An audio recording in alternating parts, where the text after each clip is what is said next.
팟캐스트 최초의 오직 옴부즈맨만을 위한 프로그램 새날 한라인 156회 방송 시작합니다. 안녕하세요. 저는 볼메 임지이고요. 네, 안녕하세요. 홍수미입니다. 네, 안녕하세요. 정명숙입니다. 네, 저희가 시작 전에도 얘기했지만 수미님이 그렇죠. 머리를 올려서 이렇게 올린 머리를 하니까 머리를 올렸습니다. 이미지가 확 달라지네요. 네네. 오늘 굉장히 화려하시고 아, 네. 좋습니다. 감사합니다. 날도 흐린데 이렇게 밝고 화려한 걸 보니까 좋네요. 네. 날이 따뜻했으면 네. 등을 확 파인 옷을 입고 타투 스티커를 뒤에 용문신을 한번 보여드리려 했으나 오늘은 날이 추워서 다음 기회로 미루도록 하겠습니다. 다음에 용문을 화려하게 보게 됐나요? 한번 등을 용을 한번 보여드리겠습니다.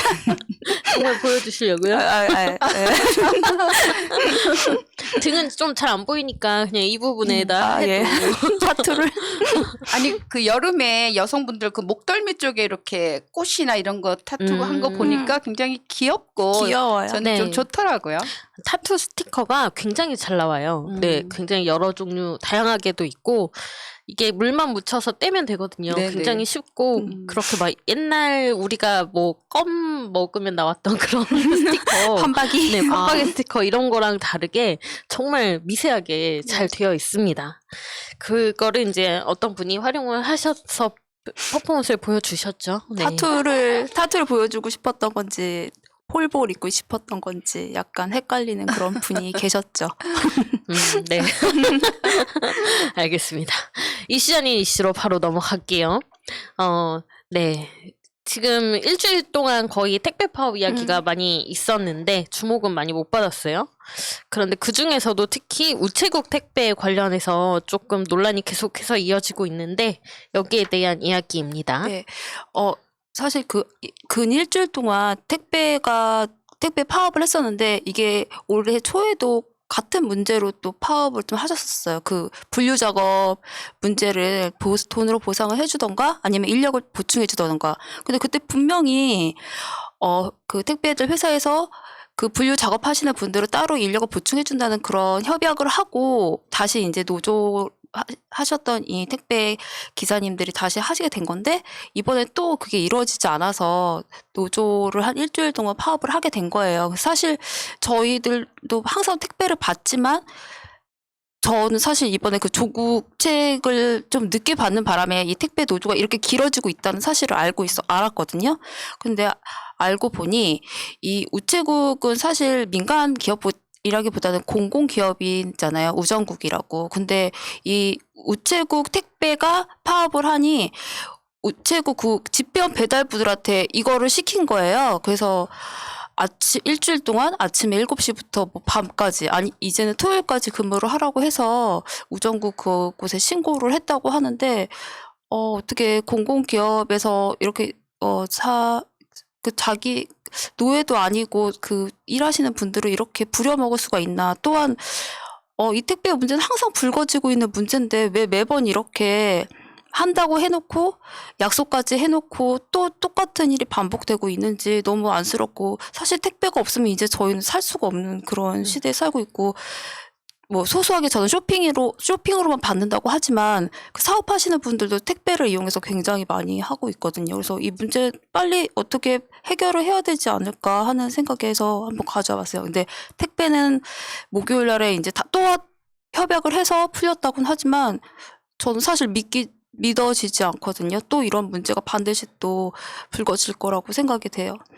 네, 택배 분류에 대해서 어쨌든 회사 쪽이 다시 책임을 지는 걸로 하는 게 올해 초에 협의한 내용인데 네, 그게 잘 안 협약했어요. 지켜져가지고 이번에 다시 또 협의를 한 거잖아요. 근데 거기에서 조금 우체국이 지금 우리는 그 분류 업무에 대해서 임금을 따로 책정해서 줘왔다라고 하면서 지금 반발하고 있는 상황인 건데 근데 우체국도 우정사업본부도 협의에 그 당사자였거든요. 그렇기 때문에 그 협의를 이행을 꼭 하시기를 바라겠습니다, 진짜. 그때 아웅하고 넘어가면 안 될 것 같아요, 이번에는. 네.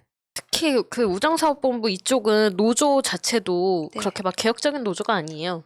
흔히 말하는 어용노조에 가까워서 회사 쪽과 이렇게 같은 목소리를 내고 있는 것에 좀 가까운데 그렇기 때문에 조금 더 그 실제 일하시는 분들, 택배 서비스를 하시는 분들 이제 민간업체 위탁이다 보니까 여기에 대해서 문제가 계속 되고 있는 것 같습니다. 그럼 지금 상황에서는 그 집배원 분들이 예, 일주일 네네. 동안 일적으로 계속 나서면서 힘드신 상황이잖아요. 하셨던 거예요. 근데 그 집배원분들은 오토바이로 그러니까요. 계속 배달하시는데 거기다가 준비가. 그 택배 물품들을 신고 계속 다니셨던 거예요.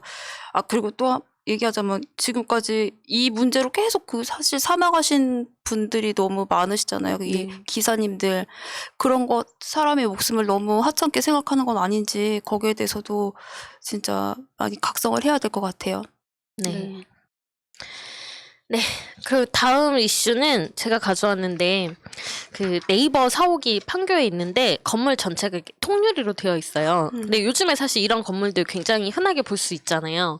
서울시는 어디를 가도 통유리로 된 건물들이 굉장히 많은데 이게 사실은 주변에 있는 다른 그 주민들한테 피해를 주고 있다. 맞아요. 이게 빛이 반사되기 때문에 그렇죠. 주민들이 굉장히 원래 받아야 되는 태양광보다 더 많은 빛을 받고 있어서 그 실명을 할 수도 있는 그 기준치 정도가 집안에 들어온다고 해요. 그래서 여기에 대해서 이제 손해배상 그런 싸움을 했는데 법정 싸움을 했는데 이게 대법원까지 가서 결국은 10년 동안 있었던 법정 다툼이라고 합니다. 그래서 여기에 대해서 결국은 주변 이제 아파트가 승소를 했다라는 내용이고 이게 조금 서울이나 도심에 사는 사람들은 많이 침해당하는 문제일 것 같거든요. 그렇죠. 그래서 이 문제에 대해서 다른 곳들도 좀 적극적으로 나서보는 게 어떨까라는 생각에 가져왔습니다. 그 건축이라는 게 뭐 외관상의 디자인 이런 것도 좋지만 그 안에서 사용하는 사람들의 편리성, 그 다음에 그 주변과의 어울림 이런 걸 다 생각을 해야 되잖아요. 그런데 맞아요. 우리가 지금까지는 거기에 대해서 조금 너무 도외시했던 게 아닌가 이런 생각이 들더라고요. 네, 그래서 건축하는 입장, 그러니까 건설사 쪽에서도 그러니까 비용 때문이겠죠. 그러니까 막 그 일정한 공간에 많은 수의 그 건물을 짓기 위해서 그냥 앞동의 내부 상황이 다 보이는 정도로 너무 가깝게 또 지어놓고 이런 그러니까 생활하는 사람의 편리보다는 자신들의 어떤 경제성과 그런 여러 가지 절차들을 도외시하는 그런 네. 거. 네네. 근데 이 도시나 시에서 이런 일조권이나 이 건물 높이 같은 거가 법으로 아마 정해져 있을 텐데 이제 통유리에 대한 네. 거는 아, 거기에 안 아직까지는. 들어가 있었던 거죠. 그렇죠. 네. 근데 이번에 이제 대법원 판결이 났으니까 좀 많은 데서 적용이 될 거라고 생각하고 그렇죠. 저 통유리 건물에서 좀 근무를 많이 해봤었는데 네네. 되게 불편하거든요. 네, 너무 맞아요. 불편해요. 여름에 엄청 덥고 네. 안에 있는 사람들도 굉장히 편하지 않은데 네네. 그냥 그 외관적으로 봤을 때 예쁘니까 네. 많이들 사용을 하시는 것 같습니다. 그래서 저는 이런 건축가들이 왜 주변의 여건을 고려하지 않고 그냥 미관상만 또 따져가지고 이렇게 하는지 그게 좀 아쉬워요. 돈 때문이 아닐까요? 건축가 재량대로 건축가라고 하면 하면 철학이 있을 텐데. 근데 그 철학과 아름답게 할 수 있겠지만 그 건물주나 그런 사람들의 계속 컴플레인이 들어오겠죠. 자기가 원하는 식으로 해달라고. 네, 그렇긴 하지만 네. 네. 그리고 뭐 어떤 짧은 기간 안에 또 건축을 해야 되고 이런 문제들이 있기 때문에 네. 그런 게 다 비용이잖아요. 그렇죠. 그런 문제 때문이 좀 있지 않을까라는 안타까움이 듭니다. 네. 네, 다음 이슈는 네, 보험에 대한 이야기인데요. 불안전 네네. 판매. 네. 그 종신보험이라는 거는 계약 당사자가 이제 사망해야 나오는 거잖아요. 그렇게 해서 이제 수익자가 이익을 보는 건데 이게 보험 관리인들이 그 청년들을 대상으로 이 종신보험을 저축성 보험으로 많이 판대요. 그래서 이제 아까 말씀하신 것처럼 불안전 판매 때문에 손해를 봤다 해서 민원이 가장 많이 들어왔다고 하더라고요. 그러니까 젊은이들을 상대로 해서 이렇게 보험 건수를 올리면 이제 관리인 입장에서 그리고 보험회사 입장에서는 그게 이익이 되지만 이렇게 당하는 거자 말하자면 사기를 당하는 그쵸. 거나 마찬가지잖아요. 그러니까 이렇게 사회에 첫 발을 내디딘 이 청년들을 이렇게 어른들이 그런 어떤 경제적인 이익이라든가 이런 것 때문에 이렇게 상처를 주면 안 되는 거잖아요. 네, 그래서 이거 이제 공정위에서도 이게 조심하라고 하는 경보가 울렸고 또 청년들도 조금 더 자세하게 살피고 특히나 이제 어른들이 청년들을 상대로 기망하지 말고 네, 좀 잘 하십시오라는 의미에서 가져와 봤습니다. 네, 제가 또 보험회사 다니셨어요? 부지점장까지 했었거든요. 다 해보셨네. 네네. 이게 10대, 20대만의 문제가 아니라 네. 많은 사람들이 잘 몰라요. 아. 근데 저축성 보험과 종신보험을 구분하는 가장 쉬운 방법은 네. 그 설명이든 뭐든 다 떠나서 보험회사, 아니 그 보험 그 제품, 상품의 이름이 종신보험이라고 써 있습니다. 어떤 보험이든. 종신보험은 무조건 종신보험이라고 써 있게 되어 있어요. 그래서 이름을 꼭 확인하시라. 라는 말씀을 드리고 싶네요. 네네. 네, 그렇게 물론 판매하는 판매사들, 설계사, 보험 설계사들 잘못됐고 신고하시는 게 맞고요. 네, 상담하실 때 녹취를 해놓으시는 것도 좋은 방법이다. 근데 가장 그러게요. 큰 문제는 보험을 들어놓고 내가 무슨 보험을 들었는지 모르는 경우가 너무 많은 것 같아서 그렇죠. 여기저기 그거는- 부탁받아서 들으시는 네, 분들도 그거는 이제 많아서 소비자의 관리와 책임의 영역이죠. 그거 찾아주는 사이트가 있지 않을까요? 많이 있어요. 요즘에는 네. 많이 나왔어요. 네네. 네. 그 자신이 가입하고 있는 보험이 어떤 내용인지 정도는 그 내가 가입하고 있는 보험 회사 쪽에 그 연락을 하시면 1년에 한 번 정도는 네. 설명을 들을 수 있어요. 물론 그때 이제 추가 판매를 위한 뭐 이런 가라앉힌 설명이 일정에, 오니까 네네. 문제인 거지. 네. 네. 그런 네, 권리들도 조심해야겠다. 꼭 찾으시길 바라겠습니다. 네. 네, 이슈 아닌 이슈였습니다. 네, 이메일인데요. 네, 반가운 이메일이었습니다. 네, 작은 생각님께서 생각을 바꾸셨어요. 그리고 이제 저희에게 또 전달해 주셨는데요. 감사합니다. 사람이 살면서 3번의 기회가 있다는 말들을 하죠. 저는 우리나라에도 3번의 기회가 있었다고 생각합니다. 첫 번째 기회는 반민족행위 특별조사위원회, 이른바 반민특위. 이승만이 자신의 권력을 확고하게 만들기 위해 강제로 해산시켜버린 반민특위가 제대로 활동을 했었다면 어쩌면 지금 우리는 토착외구라는 단어를 만들지 않았어도 됐을 거라 생각합니다. 그리고 아직까지도 일본을 찬양하는 자들이 뻔뻔하게 할개를 치는 더러운 상황은 오지 않았을 겁니다. 두 번째는 박정희입니다. 박정희는 다들 아시겠지만 일본군 장교 출신이었다가 대한민국 군대에서 남노당 활동도 했지만 청산되지 않고 결국에 쿠데타를 일으켜 군사 정권을 세웠습니다. 박정희를 제대로 청산했다면 대한민국의 민주주의는 지금보다 30년은 더 발전했을지도 모릅니다. 이렇게 제가 생각하는 2번의 기회는 지나갔습니다. 남은 마지막 기회는 제 생각에 검찰과 언론개혁입니다. 특히 언론개혁. 자유와 방종을 구분 못하고 책임과 헌신은 헌시짝처럼 내버린 자칭 언론이라 주장하는 쓰레기들. 이들을 제대로 개혁하지 않고서 대한민국의 민주화는 물 건너갔다고 생각합니다. 제가 검찰보다 언론개혁에 더 비중을 두는 건 자칭 언론이라 주장하는 쓰레기들이 이 나라 모든 적폐에 온갖 실드를 다 쳐주고 있기 때문입니다. 예를 들어 검찰이 조국 장관에 대해 말도 안 되는 혐의를 걸었을 때 제대로 된 언론이 있어서 이런 검찰의 행태를 국민들에게 알렸다면 검찰의 모든 행태는 헛발질이 됐을 겁니다. 노무현 대통령도, 노회찬 의원도, 박원순 시장도 전부 언론의 그런 짓거리를 걱정하시고 그런 선택을 하신 게 아닙니까? 그나마도 전에는 조금이라도 민주 진보 진영의 입장을 대변해주는 언론이 있었지만 지금은 모든 언론이 국진당의 기관지 같습니다. 검찰을 검찰답게 만드는, 야당을 야당답게 하는 제일 첫걸음은 언론개혁이라고 생각합니다. 이 나라 대한민국의 모든 적폐의 최전방에서 온갖 실드를 쳐주고 그걸 빌미로 온갖 폐악질을 일삼고 자신들의 사리사욕을 채우는 자칭 언론 클릭 장사를 위해서라면 영혼까지도 팔아먹는 더러운 쓰레기들. 자신이 마음 가는 대로 끄적거린 혹은 베껴 쓴 기사 한 줄로 인해 고통을 받고 더 나아가서 목숨까지도 포기하는 그런 사람들은 전혀 생각지 않고 오로지 돈밖에 모르는 인간 이하의 쓰레기들. 저는 제 아버지가 기자셨고 전두환의 언론 통폐합으로 인해 기자직을 그만두셨다는 것에 큰 자긍심을 갖고 살았습니다. 그러나 지금의 대한민국 언론은 이미 사망 선고를 받았다고 생각합니다. 몇몇 기자들과 작은 언론사들에 의해 근근히 연명을 하는 식물 언론.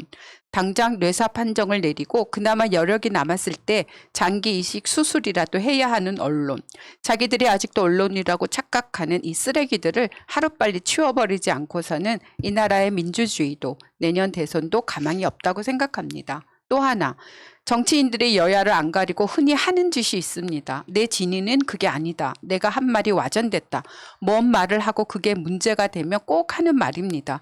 도대체 왜 국민들이 정치인의 진위를 해석해야 합니까?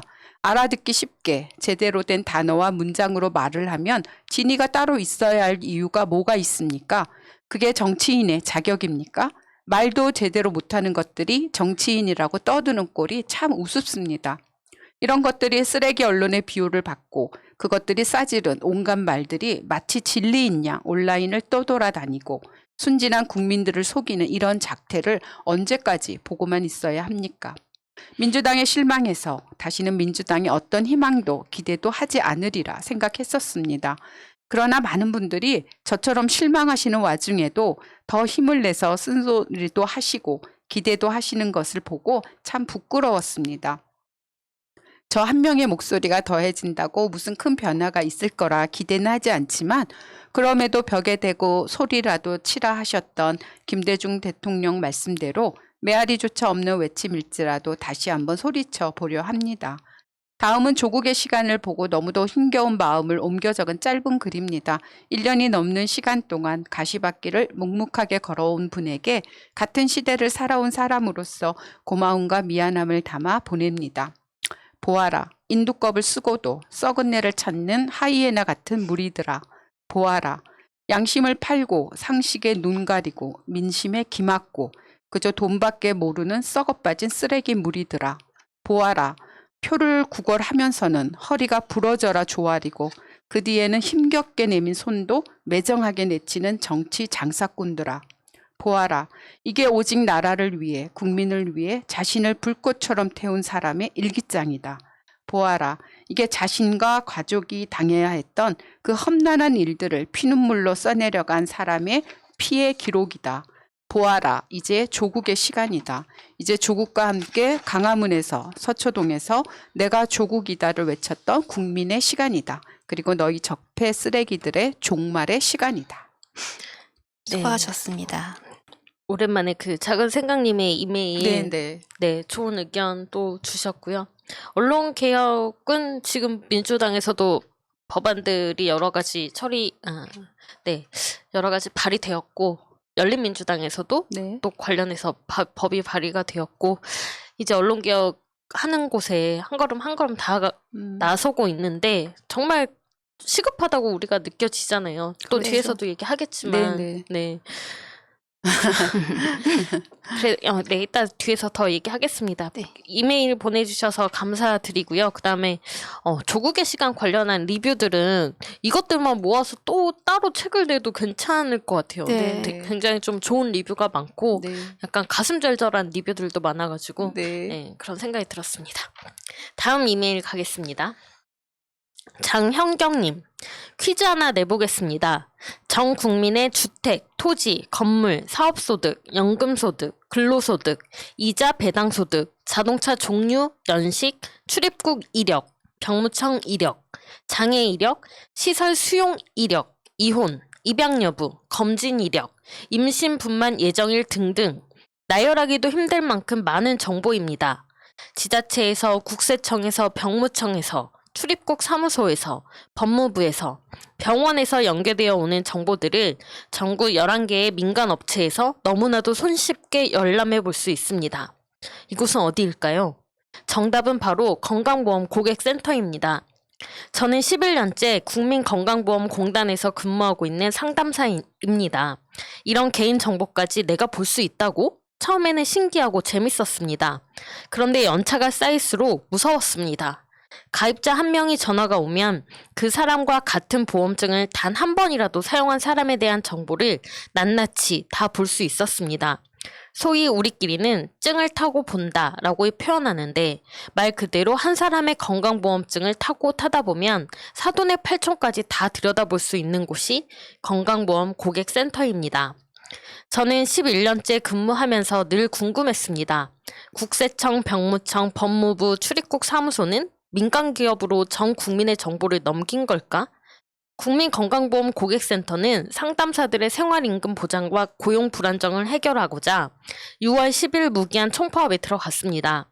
건강보험 고객센터만 직영화가 되면 4대 보험 고객센터의 직영화가 완성됩니다. 저는 한자리에서 11년째 일하는데 회사는 2년마다 바뀌고 그렇기에 늘 최저임금과 다를 바 없는 급여를 받습니다. 참 이상한 구조인 게 민간 위탁이라면 장소나 집기, 사무용품도 다 위탁해야 할 텐데 공단은 사무실, 책상, 컴퓨터, 전화기, 하다못해 공기청정기까지 전부 제공하고 상담사만 민간에 위탁을 했습니다. 우스갯소리로 상담사인 우리만 빼고 다 공단 거라고 이야기할 때도 있습니다. 정규직 직원들은 채용의 공정성을 이유로 사기업 정규직을 왜 공단에서 고용해야 하냐며 고객센터 직영화를 반대하고 있습니다. 2019년 공단은 청소 경비 시설 노동자 700명을 업무 지원직으로 직접 고용했습니다. 그때는 반대하지 않다가 유독 상담사만 반대를 합니다. 청소 경비는 본인들이 대체할 업무가 아니지만 상담사를 직영화한다면 언제든 본인들 업무에 상담사가 대체될 수 있다는 우려 때문일까요? 이미 직영화된 다른 공공기관의 사례를 봐도 그런 일은 없으며 상담사가 직영화가 되어도 우리 업무는 상담에 국한될 겁니다. 공단에서 상담사 1인당 도급 단가로 측정한 금액이 월 307만 원입니다. 그러나 상담사의 임금은 200이 채 안 되고 물 마실 시간도 화장실 갈 시간도 없이 극심한 생산성 경쟁에 내몰려 제대로 된 상담도 해드릴 수 없습니다. 중간 착취만 중단해도 예산이 증가할 일도 없을 텐데 연일 문재인 정부의 공공부문 무분별한 정규직화 정부 정책 실패라는 프레임을 씌워 가짜뉴스가 생산됩니다. 자세하게 상담해드리면 월급이 삭감되고 대충 빨리 많이 받으면 월급이 올라갑니다. 검진 문의를 하는 고객이지만 정보를 줘야 하다 보니 서류를 안내하면 보험료가 내려갈 것이 눈에 보입니다. 이 사람은 검진만 물어보니 검진만 안내하고 끊을까? 서류 안내하면 통화 시간이 길어질 텐데 모른 척 넘어갈까? 라는 유혹에 늘 맞닥뜨립니다. 그래도 결국엔 내 월급이 적어지더라도 마음 편한 게 낫지 싶어 통화 시간이 길어져도 서류 안내를 하고 너무나 고마워하는 가입자를 보며 뿌듯함을 느낄 때도 있습니다. 정규직과 동일한 대우와 급여를 바라는 것도 아닌데 모든 언론은 인국공 사태 운운하며 상담사들을 몰상식하고 파렴치한 사람으로 내몰고 있습니다. 지금 6일째 동료들은 집에도 들어가지 못하고 원주 본부 로비에서 이사장의 책임 있는 답변을 요구하며 원자농성 중입니다. 첫날은 건물 전체를 경찰 차벽으로 원천 봉쇄하고 12시간 이상을 밥도 물도 약도 먹지 못하게 막았고 차벽 때문에 창문을 열 수 없는 낮에는 에어컨을 끄고 또 밤에는 차가운 대리석 바닥에 자는 사람들에게 에어컨을 켜는 형태도 서슴지 않습니다. 다른 공공기관도 아닌 이곳이 5천만 국민의 건강 지킴이라는 슬로건에 국민건강보험이 맞는지 놀랍기만 합니다. 우리의 목소리는 어떤 언론도 귀 기울여 주지 않더니 이사장이 오늘 단식을 시작하자 기사가 쏟아지기 시작합니다. 노동자의 단체 행동권은 헌법에 보장된 기본권임에도 김용익 이사장은 고객센터 파업을 풀라고 하면 단식에 들어가는 것이 이해가 되지 않습니다. 기존의 언론은 우리들의 목소리는 들어주지 않기에 평소 제가 잘 듣는 팟캐스트에서 다뤄주셨으면 해서 못 적는 글이지만 두서없이 적어 보냅니다. 긴 글 읽어주셔서 감사합니다. 뉴스에서 봤는데 이 김효기 이사라는 사람이 이 노동자들 앞에서 자기도 단식을 한다고 앉아가지고 이게 뒤에다 뭐 걸어놓고 하는데 그 꼴이 너무 웃기다고 생각을 했었거든요. 근데 이 노동자들의 이렇게 몇십 년 동안 이어진 이 고충이 있었는지는 진짜 몰랐네요. 일단은 앞부분에 써주신 것처럼 건강보험에서 굉장히 많은 정보를 수집하는 건 알고 있었거든요. 근데 이렇게 많은 정보를 네. 다루는지는 모르고 있었어요. 병무청하고 법무처 기록까지 이 여기 어디야? 보험공단에서 알 필요가 있는지 그것도 사실 놀랍지만 근데 보험료 책정을 하고 뭐 지역 가입자와 직장 가입자 이런 것들을 해야 되기 때문에 그런 정보가 다 들어오는 게 맞기는 맞아요. 그런데 그거를 왜 민간 업체에서 봐야 되냐라는 거죠.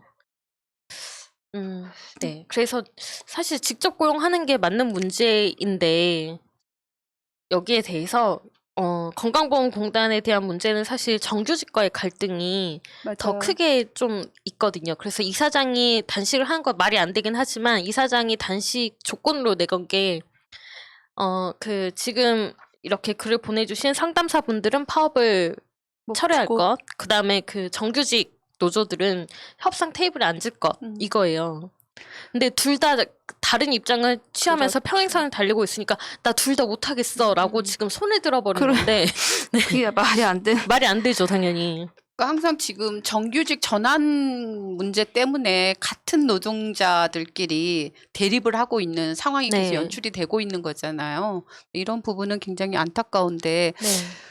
근데 여기 이 상담사 분들의 이런 상황을 생각을 해보면 10년 이상을 했는데 월급이 200만 원이 채 안 되고 뭐 그 정도밖에 안 되고 이러한 여러 가지 것들을 좀 살펴봐야 될 필요는 있는 것 같습니다. 근데 이 정규직하고 이 비정규직이라고 할게요. 이 갈등은 사실 여기에만 있는 것도 아니고 무슨 도로공사 네네, 여러 같은 거나 곳에서 그런 데도 있었죠. 너무 많은데 사실 여기도 나왔듯이 그 어떤 이상한 프레임을 씌워서 비정규직이 꼭 마치 아무 특권으로 정규직이 되려고 이렇게 파업을 한다, 이기적이다 이런 식으로만 언론에서 밝혀지고 하니까 너무 몰랐던 것 같아서 이 문제가 되게 심각하네요, 사실. 굉장히 좀 알기 쉽게 네. 잘 설명을 해주셔가지고 네. 네, 많은 분들이 이해를 하실 것 같은데 네. 여기에 대해서 이제 반대하는 목소리는 그러니까 공사나 공단 취업을 준비하는 사람들이 네. 그러면은 내 자리 줄어드는 거 아니야? 라는 것 때문이라고 해요. 그렇죠. 인국공도 사실 그랬잖아요. 네. 근데 그게 너무 다른 업무 영역이고 네, 완전 그다음에 틀린 거죠. 예산도 다른 부분인데 뭐 채용 인력이라는 거는 앞으로도 뭐 계속해서 그 잡혀 있고 계획이 잡혀 있고 거기에 따라서 진행이 되는 건데 갑자기 상담사 분들을 직고용했다고 해서 그 자리가 없어지거나 채용 계획이 무마되거나 예산이 없어지는 문제가 아니거든요. 그렇죠. 여기에 해당될 예산은 이미 책정이 되어 있었고 이거를 이제 직접 고용할 때 임금 체계를 어떻게 맞춰서 할 것이냐 이런 문제나 뭐 여러 가지 것들이 남아 있지만 전혀 다른 문제인데 마치 같은 문제인 것처럼 포장해서 지금 계속해서 선동하는 거. 네. 이게 우리가 계속 당해오고 있는 문제인 거죠. 네. 그럼 아까 말씀하신 것처럼 여기 김용익 이사장님이 이제 이렇게 말씀하신 것처럼 일단 협상 테이블에 나와야죠. 그래서 서로가 오해하고 있는 지점이 어디인지 서로 대화하고 토론을 하면은 어떤 결정이 나올 텐데 그 자리 자체를 만들지 않는다는 것은 네, 정규직 지금으로서는 이제 정규직에게 그 비판의 화살이 돌아갈 수밖에 네. 없는 거죠. 그리고 지금 여기서 말씀 주신 것처럼 도급 단가로 307만 원이 책정이 되어 네, 있는데 실제 받는 거는 200 정도, 그렇죠. 200도 안 된다고 네, 하잖아요. 네. 이 남은 금액이 다 그 민간 업체에 가는 거잖아요. 네, 그렇죠. 용역에서 그 뛰어가듯이 네. 뛰는 거잖아요. 나는 11년간 일했는데 업체는 계속 바뀌어야 되거든요. 2년마다. 그렇죠.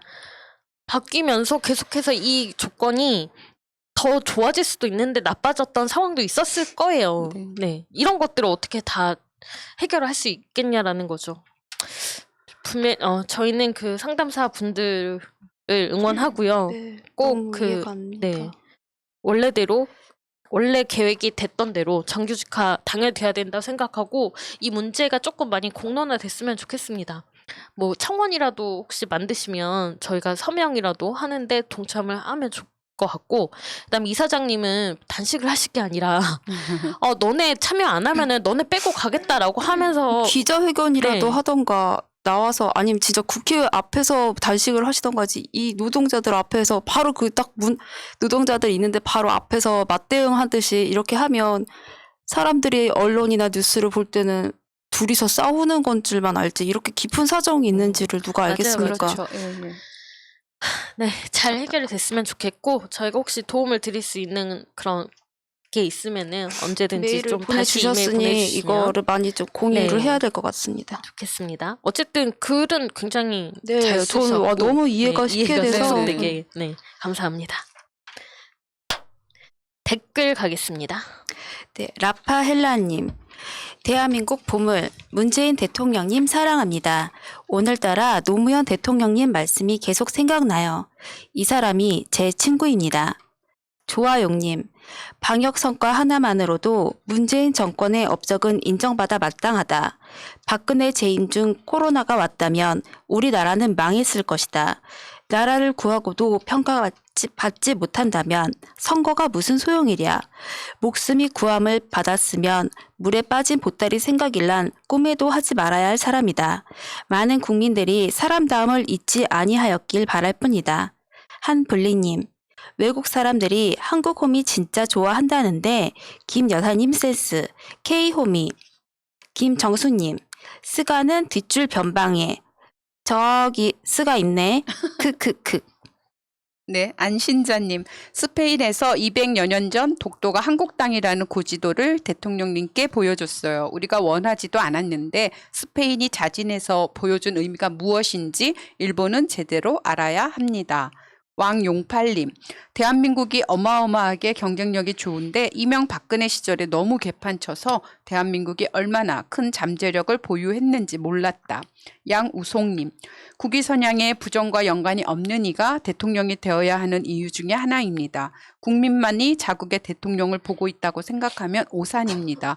오히려 바깥에서 지켜보고 있기에 자국의 국민보다 더욱더 객관적으로 비판적으로 그리고 선명하게 보고 판단합니다. 그리고 대통령의 오점은 타국에서 이용됩니다. 일본의 스가나 아베를 보면 알 수 있습니다. 뭉치면 강하다 HY님. 존경하고 사랑하는 문재인 대통령님, G7 초청회담과 여러 나라 순방길 좋은 일들만 가득가득 있으시고 무사 귀환하시길 간절히 바랍니다. 역대 최고의 문재인 대통령님 열일에 고맙고 감사합니다. 사랑합니다. 민주당 즉시 미디어 바우처법 빠르게 시행하라. 언론들 하는 꼬라지 봐라. 개만도 못한 것들. 이게 대한민국 악의 카르텔 언론이다. 외국 언론들은 대한민국 대통령님 칭송하고 기사를 많이도 쓰는데 대한민국 언론들 봐라. 기사도 안 쓴다. 이게 대한민국 언론이란 말이냐? 허접한 국진당 당대표가 뭐라고 걔 기사만 줄줄이 쓰는 게. 언론사들 정신 못 차리면 폐가 나고 방송국 허가 영원히 취소하라. 대한민국 언론으로 볼 수 없다. 오직 MBC뿐이다. 최고입니다. 전승희님, 조중동은 대통령이 외국 나가서 열일 왜곡하시는데 보도 한 줄 없음. 해도 너무함. 나라 망하기만 바라는 것들. 신문이란 말도 사치다. 이러니 계란판으로 쓰이고 채소 과일이나 싸는 용지로 전락하지. 황민님, 우리나라 보수 언론이란 말은 가당치도 않다. 외국 언론이라고 불러야 한다. 스가는 무슨 대단한 공을 세운 것처럼 설레발을 치는데 우리 문통님은 뭔 일을 했는지 눈을 씻고 찾아봐야 한다. 스가만 찬양하는 것들이 외국 언론, 외국 기레기 아니면 뭔가. K 제클리님, 대통령님은 해외에서 국위 선양에 여념이 없는데 무슨 당대표 예방접종하는 게 이슈라고. 참 대한민국 언론 한심하네. 심윤철님, 방통위는 뭐 하는 곳일까요? 온갖 적폐신문 방송을 매 제재 못하나요? 국가 원수가 외교로 국격을 드높이는데 거의 보도도 안 하고. 영누나님, 언론 개혁이 먼저입니다. 결국 사법부의 판사들도 대세를 거스를 수 없으니 끼어있는 국민, 거기에 더해 언론의 질타를 받으면 방향을 다시 잡을 겁니다. 네, 네, 여기까지. 여기까지. 네. 네. 그 G7 관련한 내용들이 진짜 언론에 안 나오더라고요. 네. 그러게요. MBC 뿐이라고 하셨는데 아닙니다. MBC도 보도 안 했습니다. 네.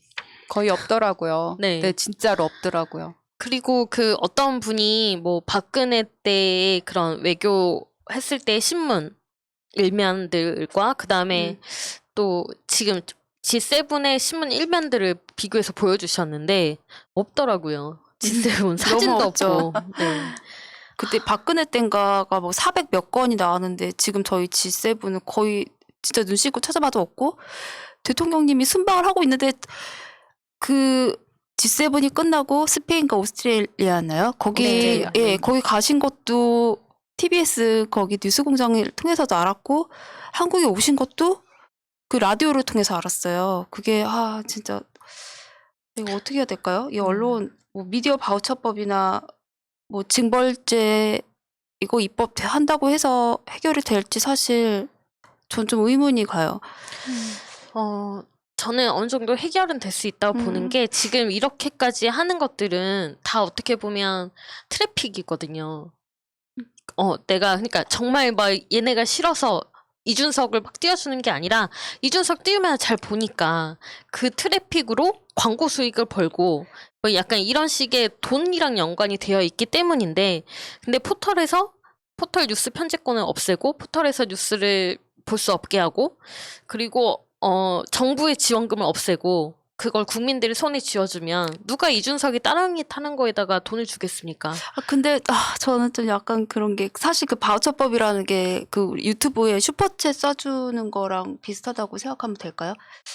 그러니까 뭐 내 돈으로 응원하는 네, 기사에 슈퍼챗은 내 돈으로 쓰는 거지만 바우처는 이제 국가의 그 세금으로 쏘는 거라고 하지만 사실 유튜버도 보면 그 수구 물론 모든 예. 사람이 그럴 수는 없겠지만 그래서 그래도 정화가 조금 되지 더 않을까. 가짜 뉴스가 더 생성되지 않을까 그런 생각도 네, 들고 가짜 뉴스는 또 징벌적 손해배상제와 함께 예. 네. 근데 함께 가야 되는 국회로 거기 보내야 때문에. 되는 거 아니에요? 근데 사실은 이 언론의 저도 약간 문제라는 좀, 게 우리나라만의 문제는 사실은 아니에요. 이게 그 전 세계적으로 요즘에 뭐 탈진실의 시대라고 해서 네 그런 것들이 어찌 생각하면 약간 보편적인 현상인데 우리나라 언론이 특히나 좀 심한 경우라고는 할 수가 있겠죠. 그러니까 아까 말씀하신 것처럼 이거는 뭐 어떤 뭐 진영의 문제이기도 하겠지만 아까 말씀하신 그 트래픽이라고 하는 거, 그 클릭 수를 노리고 돈을 얻고 막 이런 네. 것이 더 큰 문제이기 때문에 그러한 것들을 조금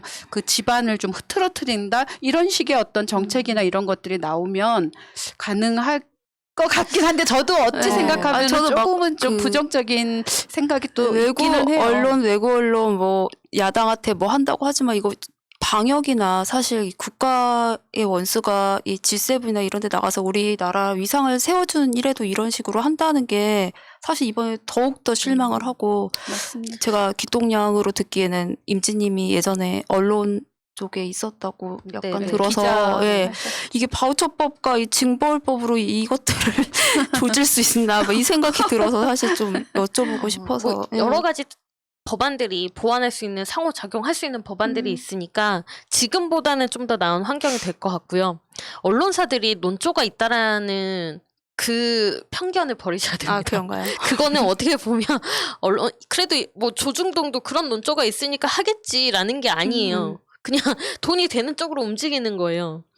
계속해서 방역에 흠집을 내면은 지금 우리가 백신을 맞아야 되는데 어쨌든 백신에 관련해서 막 위험하다라는 게 나오면 사람들이 당연히 클릭하지 않겠습니까? 뭐 그런 것도 있고 지금 이 정부가 반기업적 어떻게 친재벌적인 정책을 안 쓰고 있는데 그러면 나한테도 불리하니까 뭐 부동산 정책이나 이런 거 나랑 반하니까 그래서 이 정부를 깎아내리고 싶다라는 정도가 들어있겠죠. 그러니까 결국은 다 돈이라고 생각합니다. 저는. 네, 뭐 여러 가지 요인들이 이제 복합적으로 작용을 하겠지만 우리가 그때 그 조선일보의 그 발행 부수 조작하는 것도 ABC. 지금 뭐 특별하게 제재를 가하는 것 같지는 않고 관심이 그다음에 없죠. 그 종편이라고 하는 곳 그 MBN 때도 하지 않았잖아요. 어떤 제재를 충분히 할 수 있는 그 기준이 됐음에도 불구하고 몸을 사리기도 하고 그래서 지금 언론개혁법이 발의가 되고 아직 뭐 통과되지 않고 여러 가지 또 장벽들이 남아 있겠죠. 근데 어떤 기대를 가지고 우리가 이제 기다리고 해야 되는데 그 전에까지의 여러 가지 일들이 있다 보니까 이게 과연 될까라고 하는 또 그런 의구심이나 이런 것들이 먼저 이제 또 마음속에 네. 자리를 잡고 있어요. 그러니까 이런 힘을 좀 실어줘야 되죠. 네, 그래야 됨에도 불구하고 약간의 이제 무력감이 있으니까 이러한 것들을 좀 떨칠 수 있도록 네. 적극적으로 해주셨으면 합니다. 그러니까 뭐 미디어 바우처법이나 김우겸 의원님이 그 제안하신 네.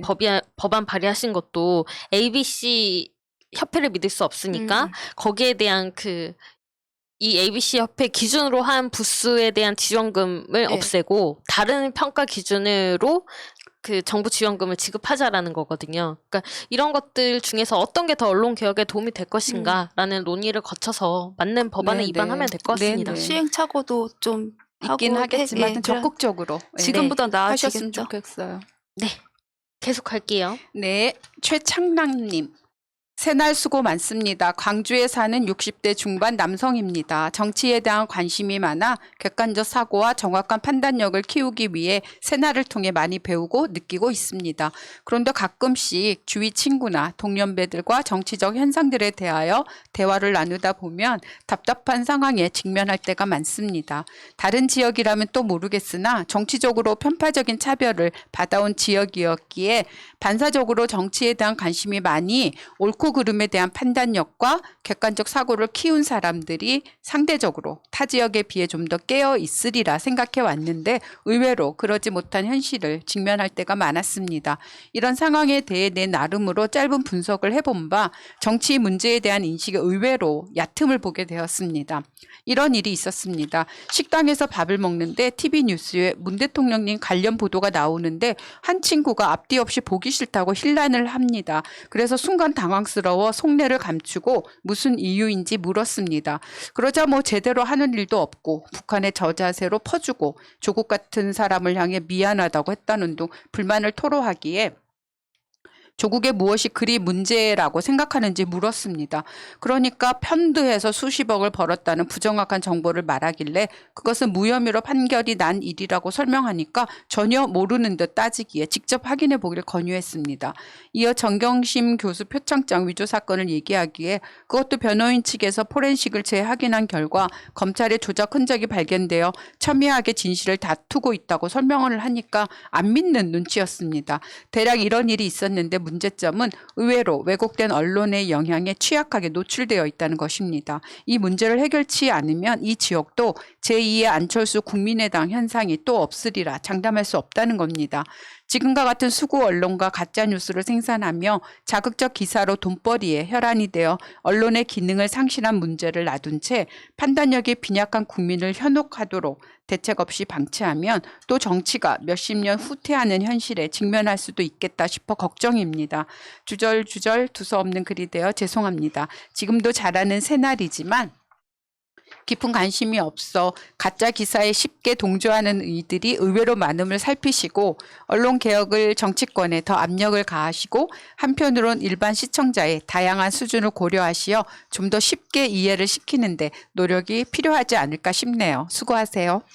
네, 언론 개혁이 필요한 이유가 이런 것 때문인 것 같아요. 맞아요. 그러니까 언론 신뢰도는 꼴찌라고 하고 다 믿지는 못하지만 그래도 계속해서 뉴스에서 떠들면 아 그런가 보다 하고 그렇죠. 넘기거든요. 네네. 그러니까 저희처럼 방송을 해야 돼가지고 팩트 체크를 해야 되면 어쩔 수 없이 아 이거 진짜 맞는 거야 하면서 이렇게 사실 관계를 찾아보지만 그렇지 않은 분들은 일단 뉴스에 나오는 것 정도는 믿게 된다라는 거 그것 때문에 언론 개혁이 더 필수적으로 필요하다라는 생각이고요.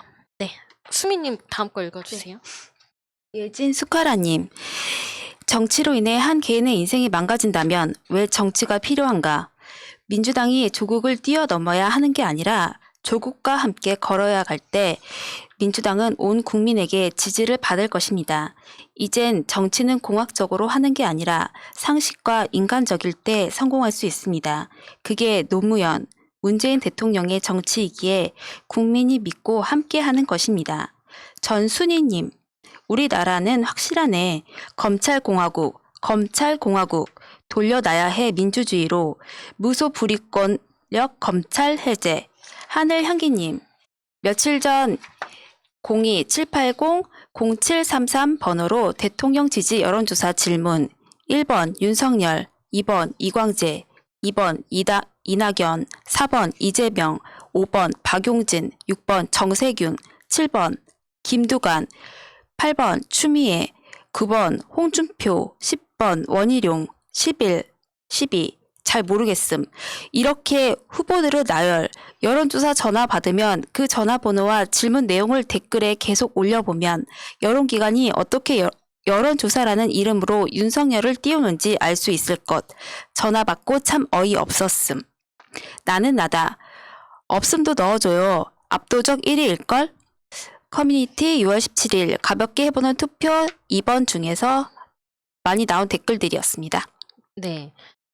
이렇게 지금 후보가 엄청 여러 명이 있잖아요. 11명까지 있는데 그런 상황에서 윤석열을 1번에 놓고 뭐 이렇다라는 거는 어느 정도 의도성이 있지 않나. 그러게요. 네. 딱 확실히 들으면은 좀 각인이 되는 효과가 있고 계속해서 들으면은 아, 그 사람 몇 번이었지? 라는 것도 좀 있을 것 같고요. 네. 맞아요. 좀 그 문제가 초도 있네요. 효과라는 게 있잖아요. 네. 처음에 들었을 때 그게 굉장히 음. 각인이 되기 때문에 네. 네, 그런 걸 그래서 노린 이런 여론조사 결과에 의한 그런 음. 지지율 높음이 있을 수 있다라는 거. 네, 그런 거를 좀 알려주신 게 아닌가 싶습니다. 전화 받고 굉장히 당황하셨을 것 같아요. 1번에 윤석열이 딱 나왔을 때. 그렇죠. 2번 이재명도 아니고 네, 이재명은 또 4번에 있어요. 네. 알겠습니다. 우리 민주당 후보들은 뭐라고 하지 않겠습니다. 네, 더던님. 민주당 대선에서 누구 한 사람을 띄우면 경선 김 빠질까봐 띄우지 않고 2등, 3등 후보를 살리자는 발상은 잘못된 거. 될 사람을 확 띄워야지 바람몰이 신드롬이 일어나는 거지. 한 후보가 독주하면 경선 김 빠진다고 되지도 않는 2등, 3등 후보 지키기에만 급급하면 경선 망함. 야당 전대는 여론조사에서 압도적으로 한 후보가 치고 나가면서 흥행한 거잖아. 민주당 전당대회처럼 다들 비등비등하게 가면 경선이 오히려 흥행 못한다는 거. 여당, 야당 전당대회를 보면 어떤 경우에 흥행하는지 아주 잘 드러남. 주자들끼리 치열한 박빙승부를 펼친 건 여당 전당대회. 그런데 흥행 실패함. 역대급 간발 표차 승부였는데도 세간의 이목 끌지 못함. 야당 전당대회는 여론조사상으로 보면 한 사람이 독주했는데 엄청나게 흥행함. 요인은 한 사람 중심으로 돌풍이 일어났기 때문. 즉 이목을 끌 후보가 있어야 경선이 흥행하는 거지 서로 지지율이 비슷하다고 해서 경선이 흥행하는 게 아니라는 것. 민주당 대선 경선이 흥행하려면 지지율이 엇비슷해야 하는 게 아니라 돌풍을 일으킬 후보가 필요한 거다. 한 후보를 집중 지지하면서 띄워서 바람몰이를 해야 경선이 흥행한다는 것. 지지율 비슷한 후보들이 있어야 흥행한다는 것은 공상일 뿐이라는 것. 네, 이 방송이 나갈 때 어떻게 결정이 됐을지 모르겠지만 일단은 뭐 송영길 대표는 지도부 회의에서 경선 연기 없고 그냥 일정대로 간다라고 하겠다라고 했는데 다른 경선 연기를 주장하시는 분들이 의원총회 열자라면서 네. 서명을 받았어요. 그게 이제 3분의 1을 넘은 것 같아서 의원총회가 열릴 수도 있는 상황이라서 어떻게 될지는 잘 모르겠으나 경선 연기는 안 된다. 네. 아니 근데 너무 좀 민주당은 좀 약간 바보라고는 생각. 아니 뭐 이렇게 사람들이 확 좋아할 만한 흥행할 만한 그런 이슈들이 되게 많은데 사실 민주당은 지금 경선 시작하면 얼마나 재밌겠습니까? 저는 너무 그럼요, 재밌을 그럼요. 것 같거든요. 시작을 안 해서 그렇죠. 나온 사람들도 너무 재밌잖아요. 뭐 이광재, 최문순 진짜 그런 사람들 나와서 막 젊어 보이려고 노력하고 춤도 추고 박용준 춤도 추고 이재명은 딱 내가 높은 자리에 있으니까 니네들 마음대로 까불어 봐라 막 하고 이게 너무 재밌지 않습니까? 그냥 생각만 해도 그냥 지금 하는 것만 봐도 너무 재밌는데 경선을 미룬다고 하면 안 되지요. 안 되지요. 경선을 미루게 되면 그 주장하시는 분들에게 좀 승산이 있을까요? 아, 그 이거 자체가 오산인 거죠. 그러니까요. 그게 네, 많은 사람들은 전혀 그렇지 그렇죠. 않을 이게 거라고 다음 생각하는데. 대선이면 모르겠는데 불과 내년 대선인데 이게 저는 네, 그럴 거라고 네, 생각해요. 너무 욕심을 많이 내시는 것 같습니다. 그리고 지금 민주당의 입장이나 이런 것들은 좀 정확하게 정해서 밀고 나가야 됩니다. 네. 지금 뭐 부동산 문제도 계속 질질 끌고 있고 뭐 하나 제대로 지금 결정해서 답답해요. 끌고 나간 게 있냐고요. 예, 그러니까 뭔가 그 이슈가 있으면 우르르 뭐 폐미 문제, 2030 문제, 말씀하신 그 이 문제, 뭐 경선 미루자 이런 문제들 뭔가 뭐 이준석 뭐 이런 돌풍 이런 거에 뭔가 자꾸만 기웃기웃하는 것 같으신데 사실 저희가 원하는 게 그게 아니라는 걸 좀 알아야 돼. 저희 당원들만 원하는 게 그게 아닌 게 아니라 아마 국민들도 그러는 거 보면은 쟤네들 왜 저래 이럴 것 같거든요. 좀 뭔가 딱 이슈를 잡을 수 있는 그런 그 의원이나 이런 분들이 없을까 좀 답답해요. 그러니까 각 네. 이슈마다 좀 대처할 수 있는 인력들을 좀 정해놓고 어떤 이슈에는 당신들이 좀 주도적으로 좀 나가시오 뭐 이런 식의 그런 내부의 어떤 조정이 전혀 없나 봐요. 네. 앞으로는 이제 민주당의 시간으로 끌고 가야죠. 네. 그렇게 네. 조직적으로 좀 해줬으면 네. 아이디어를 좋겠어요. 좀 많이 내주시기 바랍니다. 그러려면 좀 확실한 입장 표명을 해야 하고요. 네, 이렇게 이도저도 아닌 거 그냥 경선 연기론 나올 때 안 된다라는 말 한마디면 되는데 그거를 그냥 계속해서 아무 말 없이 끌고 온 것도 책임이 있다라는 생각이 듭니다. 경선은 예정대로. 제가 17페이지 읽을게요. 네. 태백 광로 새벽 바람님. 새날을 보고 듣는 모든 분들이 배에 힘 꽉 주고 꿋꿋하게 진보를 지향하면 저들에게 정권 내줄 일 절대 없다고 봅니다.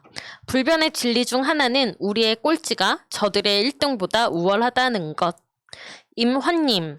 저 30대 중반 남자입니다. 20대와 30대 초반의 일배화 심각하죠. 제가 30대 중반이라고 저는 빼는 이 스킬. 크크크. 근데 진짜 지금 고등학생들 그리고 20대 애들 특히 남자애들 항상 심각함을 느끼고 있습니다. 하지만 제대로 생각 박힌 그래서 그런 애들을 고쳐보려는 저 같은 애들도 있으니 그리고 우리의 희망 황희두님이 있으니 우리 꼭 다 같이 이겨내요. 제 미약한 힘 항상 보태겠습니다. 아 그리고 저 어제 얀센 맞고 왔습니다. 좀 피곤했던 건 맞는데 아무렇지도 않아요. 다 아픈 건 아닌가 봐요. 대한민국 군대 다녀와서 보람을 느낀 거 처음이에요. 문재인 대통령이 국가 운영하시면서 진짜 국격이 높아짐을 그리고 내가 대한민국 사람인 게 자랑스럽다는 걸 너무 많이 느낍니다. 훌륭하십니다. 예. SHK님, 독립운동가들을 잊어서는 안 된다. 오늘이 있기까지 그분들이 목숨을 바친 노고에 부끄럽지 않게 살기 위해 정의와 진실 속에 꿋꿋하게 깨어 있어야 합니다. 개검과 기레기들은 우리 국민들을 아직도 기만에 차 있는 옛날 정치가 먹혀 들어가리라 착각하지 마라. 시퍼렇게 두 눈으로 응시하고 있다. 클레어 K님, 역사가 기억해야 하는 어른들은 저리 빨리 가시고 앞잡이들은 남아서 호가호위하고 현충원에 묻혔다. 과거가 정확하게 청산이 되지 않으면 이 사회의 미래가 투명할 수가 없다. 죄를 지은 이들은 또 죄로 그것들을 덮기 때문에 부디 그곳에서도 나라가 바르게 발전할 수 있도록 도와주세요. 박기서 선생님, 오래오래 건강하시고 행복하게 사세요. 진정한 민족 영웅이시고 존경합니다. 네, 새날 그 민족문제연구소와 함께하는 그 시리즈 열심히 좀 들어주셨으면 좋겠습니다. 댓글 소개는 여기까지 하겠습니다. 오직 공감분 사연입니다. 아버지 백신 접종 취소하셨습니다. 74세로 아스트라제네카 접종이셨는데 신청 후 한동안 휴대폰 유튜브를 끼고 사시더니 어제 불현듯 백신 접종 취소하시겠다고 하시더군요. 유튜브의 병원 원장들이 아스트라제네카는 굉장히 큰 부작용이 있다는 영상들을 보셨나 보더라고요. 그거 맞으면 본인은 못 버티고 죽을 거라고 포기하셨습니다. 11월까지 기다리면 화이자나 모더나 맞을 수 있을 거라는 희망을 갖고 계시더군요. 이게 설득하는데도 한계가 있는 게 의사 같은 전문가들이 안 좋다는 영상을 올리면 우리 같은 일반인들은 반박할 방법이 없어요. 게다가 건강과 직결되는 거라. 이렇게 속 터지시는 가족분들이 속 터지네요, 진짜.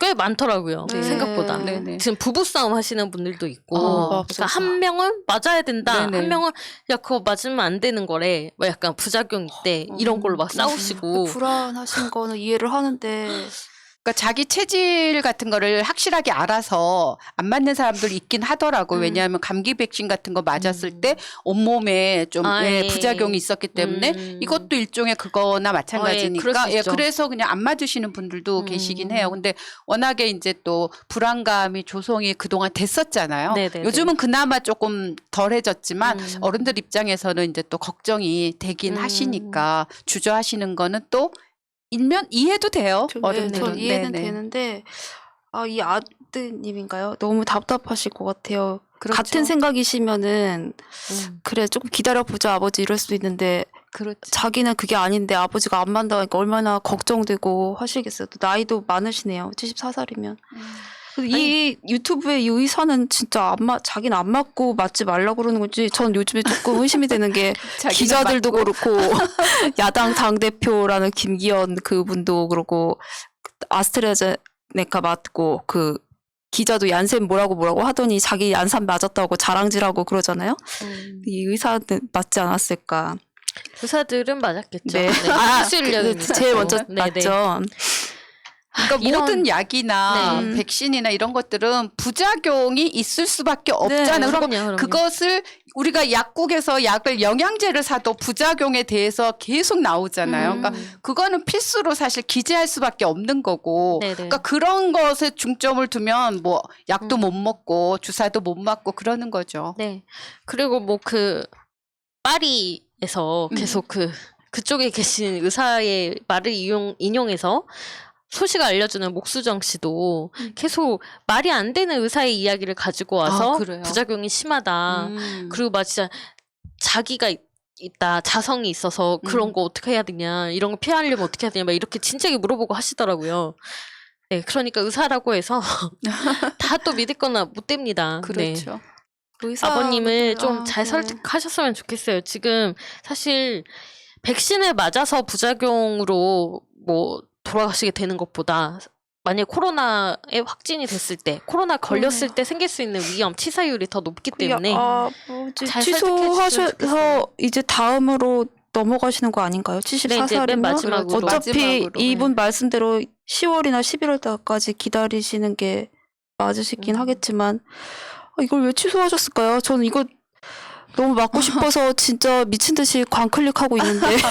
근데 저는 이제 우리가 그때 뭐 플라시보 효과 네. 반대 노시보 효과라는 얘기를 했었잖아요. 좋은 약을 줘도 심리적으로 이 약이 그렇게 듣지 않을 거야라고 하면 별 효과가 없듯이 아버님이 지금 이런 상황이면 저 같으면 아버지 그러면 기다리셨다가 원하는 거 맞으실 수 있으면 그때 맞으시고 안 그러면은 그냥 맞지 마세요라고 저는 말씀드릴 것 같아요. 왜냐하면 이렇게 마음에 불안함이 있는데 그 마음을 가지고 그 두려움을 가지고 일단 맞고 나서 결과가 어찌 나올지 모른다고 생각을 하시니까 좀 두려워하시는 것 같아요. 그러니까 이때는 너무 걱정하지 마시고 그냥 뭐 나중에라도 그러면 맞으시든가. 그리고 많은 사람들이 맞고 괜찮으면 네. 아, 내가 괜히 기우였나 보다 맞으실 수 있으니까 너무 아버님을 몰아치지 않았으면 좋겠어요. 그 집단 면역이 80% 이상 맞으면 된다고 하니까 몇몇 분 늦게 맞으셔도 사실 그렇게까지는 저건 아니겠지만 너무 안타깝습니다, 사실. 네.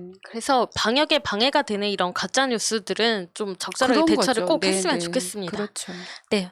아버님이 못 맞으신 그 백신은 다른 분 꼭 맞고 싶어 하는 분에게 자녀 백신으로 그렇죠. 적용을 했을 100% 거라 생각이 갔어요. 이웃 사람입니다. 안 돼. 광클릭해도 안 된다고. 누가 그렇게 빨리 누르는 것입니까? 네, 아이고. 세네 한라인 오늘 여기까지 하겠습니다. 감사합니다. 감사합니다. 문제로 저들을 물리치자. 바이러스에게는 마스크가 없다. 어서 가자 바이러스보다 먼저. 그러니 내일보다 먼저 가자. 우리들의 희망을 형제이게 하자. 설령 그것이 내일이라 해도 현재로 저들을 물리치자.